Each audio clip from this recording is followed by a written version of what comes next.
Hello kids, welcome back to Learn English with Zini. Now it's our third session. ये हमारा तीसरा session है। इस सेशन में हम अपोजिट वर्ड्स सीखेंगे। इंग्लिश को समझने और बोलने के लिए हमारे पास पर्याप्त शब्दकोश यानी कि वर्ड पावर होना चाहिए, इसलिए हम बीच बीच में वर्ड्स का सेशन रखेंगे। So, now let's see some important opposite words. I will try to show you related animation so that you can easily remember or understand. Now, let's see the first one. सबसे पहला है slow. इसका हिंदी में meaning होता है धीमा या धीरे, जैसे तुम्हें या तुम्हारे किसी फ्रेंड को कभी कभी टीचर्स क्लास में कहती होंगी कि वो स्लो राइटर है, यानी कि वो धीरे धीरे लिखता है। इसका जस्ट ऑपोजिट वर्ड होता है फास्ट, जिसका हिंदी में मीनिंग होता है तेज यानी गति में। इस वीडियो से भी समझते हैं, जैसे ये साइकिल स्लो चल रही है। See the video now. इस साइकिल का स्पीड स्लो है। Now see the video of the car is running fast, यानी ये कार तेज चल रही है। आई थिंक आपको समझ में आ गया होगा स्लो और फास्ट में अंतर। अब दूसरा वर्ड देखते हैं।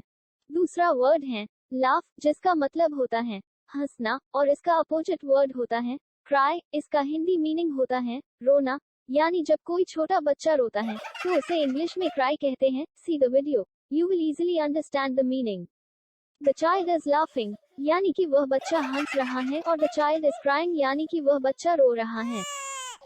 ये काफी आसान है, वीडियो देखकर भी आपको समझ में आ गया होगा।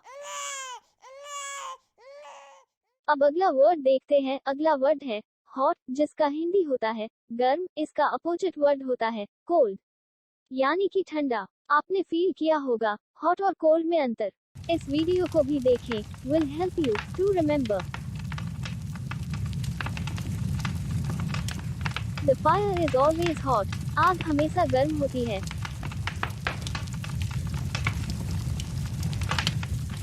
There is snow falling. That's why it is cold there. बर्फ गिर रही है, इसलिए वहाँ ठंड है। I hope you must understand.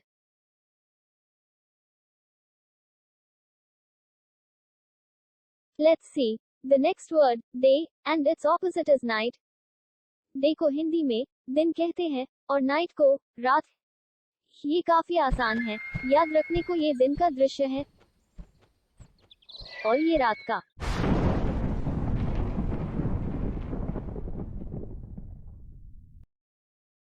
Let's see the next one.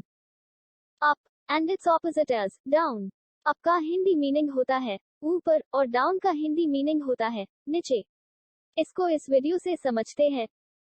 Bela the girl slider के ऊपर है, यानी उसका पोजीशन अप है। जब बेला नीचे आ जाती है तो उसका पोजीशन डाउन है, इसलिए अप का ऑपोजिट डाउन होता है।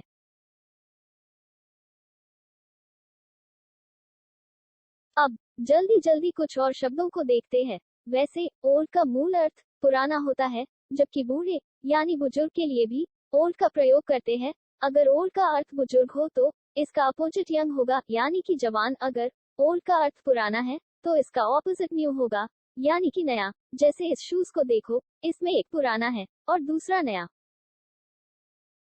So remember the opposite of old is young and new, both depends upon the meaning of the old.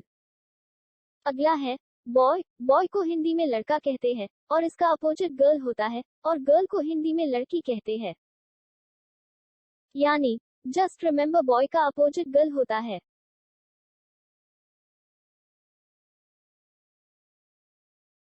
See the next one. Fat. Fat को हिंदी में मोटा कहते हैं और इसका अपोजिट थिन होता है, और थिन को हिंदी में पतला कहते हैं।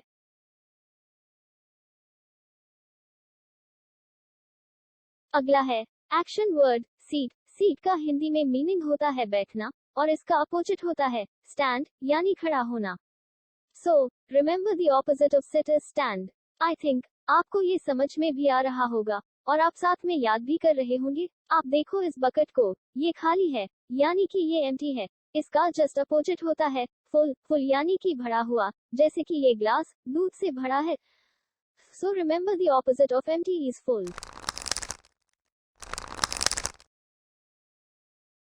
सी these are the soft toys, जिसको आप टेडी बेयर भी कहते हैं। ये छूने में सॉफ्ट होते हैं, इसलिए इन्हें सॉफ्ट टॉयज कहते हैं। सॉफ्ट का हिंदी मीनिंग होता है कोमल या फिर मुलायम भी जनरल भाषा में कहते हैं।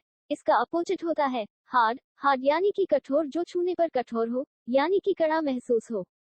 जैसे कि ये स्टोन्स, अगर आप इनको छुओगे तो आपको कड़ा महसूस होगा। अब इस सेशन का लास्ट वर्ड देखते हैं, जो है बिग। बिग मींस बड़ा और इसका अपोजिट होता है स्मॉल, यानी कि छोटा। See the video. Hey, I'm big and the cat is small. Yes, I am small. अब इस सेशन को यही समाप्त करते हैं। तो किड्स, आप इन ऑपोजिट वर्ड्स को जरूर लर्न कर लें, क्योंकि ये बहुत बेसिक वर्ड्स है। अगले सेशन में मिलते हैं। तब तक के लिए take care and keep learning English with genie.